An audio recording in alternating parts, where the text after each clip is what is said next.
Bwana Yesu asifiwe. Bwana ni mwema na wakati wote. Niwakaribishe mchana huu wa leo katika somo lenye kichwa kinachosema kutembea na uwepo wa Bwana. Tunafahamu wengi kwamba katika kitabu cha Kutoka mwandishi wake ni Musa mwenyewe. Ameweza kuandika kitabu hicho katika mwaka wa 1444 hadi 1450 hapo. Wasomi wengi wanaweza kusema miaka hiyo ya Musa aliweza kuandika kitabu hiki. Na kitabu hiki cha Kutoka, kama utakumbuka na utakubaliana na mimi ya kwamba ni kitabu miongoni mwa vitabu vitano ambavyo Musa ameweza kuviandika. Na kitabu hichi kiliweza kuandikwa Musa akiwa jangwani. Na kitabu hiki kinaandikwa Musa anapotoka Misri, katika ile nchi ambao wana wa Israeli waliweza kutumwa, waliweza kuwepo katika hiyo katika hiyo nchi ya Misri katika hali ya utumwa, wakifanyishwa kazi kadha wa kadha. Kwa hiyo anaandika, na sura zake nyingi aliweza kuziandika katika maeneo tofauti, ikiwemo na katika mlima wa Sinai. Lakini kitabu cha Kutoka kinatupatia picha halisi katika maisha yetu, au kinatoa picha halisi ya taifa la Israeli. Bwana Yesu asifiwe.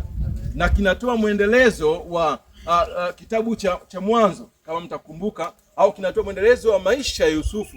Yusufu aliweza kwenda katika nchi ya Misri, na maisha ya wana wa Israeli yalikuwa ni mazuri katika kipindi na enzi za Yusufu. Lakini mara tu baada ya Yusufu kufa, mtambatana na mimi ya kwamba wana wa Israeli, na maana kwa sababu walikuwa wakiendelea kuzaliana, waliendelea kuongezeka, na sifa ya taifa la wana wa Israeli walikuwa na nguvu sana kuweza kufanya kazi. Na mara tu baada ya Yusufu kufa, alikuja Farao wengine katika taifa la Misri. Mfalme alikuwa akitambulika kwa jina la Farao. Kwa hiyo ilikuwa ni cheo cha mfalme au uongozi katika taifa hilo la Misri.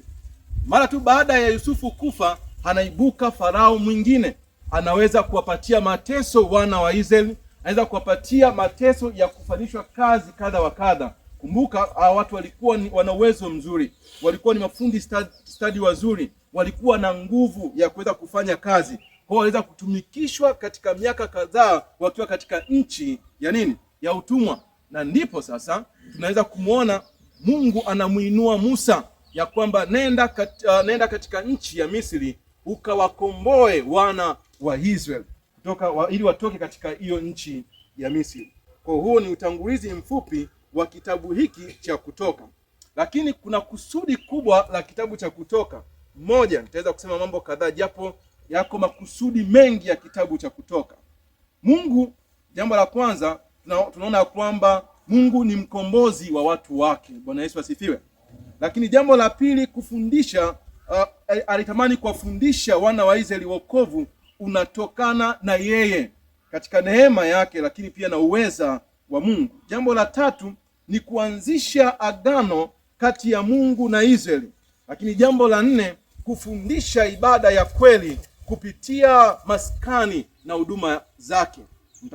Mtambatana nami kwamba kitabu cha Kutoka hichi tunaweza kuangalia kwamba huduma ya patakatifu ndipo iliweza kuanzishwa, na kupitia maelekezo ya Mungu mwenyewe anampatia Musa na kumwambia kwamba tengeneza hema au maskani hii takatifu ili aweze kukaa katikati yao. Kumbuka somo linasema kutembea na uwepo wa Bwana, kutembea na uwepo wa Bwana.